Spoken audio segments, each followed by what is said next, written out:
The genius John Roebling, who looked at a stretch of water and had an idea for a bridge, which survived him and all of his survivors. The scale of the thing was classically American. The idea of doing something that no other nation has ever done. It was such an astounding act of engineering.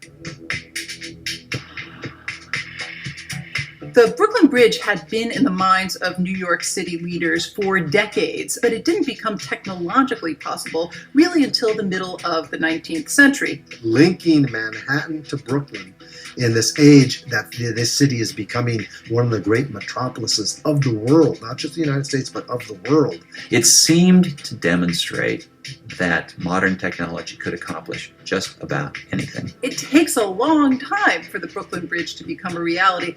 Construction starts in the late 1860s and it's not finished until the early 1880s. In its day, it was a tremendously innovative piece of engineering technology. It required the development of techniques for underwater construction and for suspending the archway of the actual bridge passageway. So yeah, it pushed the envelope significantly. Think of all of the things that had to go into this. You had to dig down into the East River at great expense and at great human cost. When John Roebling set out to build the Brooklyn Bridge, he predicted men would die, and they did. John Roebling ends up being killed very early on in the process. His son, an engineer, takes over. He too is stricken with the bends from going under the East River, and he ends up sitting there in Brooklyn from Brooklyn Heights watching his construction finally come to fruition as he himself is wasting away.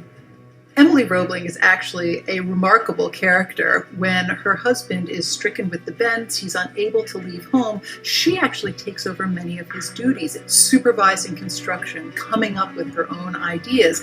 And this is at a moment when women are really beginning to stake a very public claim, both in the workplace and more broadly in terms of politics. Americans show a deep willingness to tackle huge, almost impossible projects where we don't really know if we can do it. I think to this day remains just an aesthetic object that has compelled the attention of all kinds of people, paintings and photographs and poetry. And it does sort of sit there on the skyline as if it were a sacred object like an altar. It symbolizes American progress, American ingenuity, and build the biggest, most formidable structure that we can and show the world that we can. That bridge is still standing strong and is very serviceable today when so many other bridges built 50 or more years later came and went. Brooklyn Bridge is still going strong.